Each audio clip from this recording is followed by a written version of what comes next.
এক আল্লাহই আপনার জন্য যথেষ্ট, ইনশাআল্লাহ কাউকে লাগবে না ইনশাআল্লাহ। কেউ যদি না থাকে, এক আল্লাহই আপনার আমার জন্য যথেষ্ট। এটা কি বিশ্বাস করেন কিনা? এই আল্লাহ পাকই আমাদেরকে বাঁচিয়ে রাখছেন, আল্লাহ পাকের হাতেই আমাদের জীবন, আল্লাহ পাকই আমাদেরকে খাওয়ান। আল্লাহ থাকলে কিচ্ছু লাগে না। আর যার আল্লাহ নাই, সারা দুনিয়া মিলেও তাকে সুখ দিতে পারবে না, তার কিছুই করতে পারবে না। এখন আসলে আমাদের সাথে আল্লাহ আছে কিনা একটু নিজেরাই বুঝতে পারবো। আসলে আল্লাহ পাকের সাথে আমার সম্পর্ক কেমন।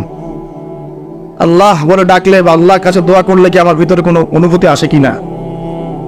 রাসূল সাল্লাল্লাহু আলাইহি ওয়াসাল্লামের নাম আসলে আমার ভিতরে কোনো অনুভূতি আসে কিনা বুঝবেন। ইনশাআল্লাহ এটা আপনি আস্তে আস্তে বুঝে যাবেন।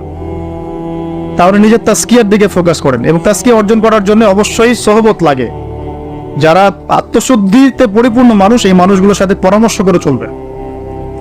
আর নিজের দিন পালন করেন, দিনটাকে আর বিভক্ত হতে দিবেন। যারাই বিভক্তির দিকে নিয়ে যায় এদেরকে বয়কট করবেন, মিশবেনই না এদের সাথে। বরং আমি বলছি, বাংলাদেশে এমনি তো শত শত দল হয়ে গেছে। এখন আপনি নিউট্রাল থাকবেন, নিজেকে বায়াসড করবেন না, নিউট্রাল থাকবেন। নিউট্রাল মানে নিরপেক্ষ।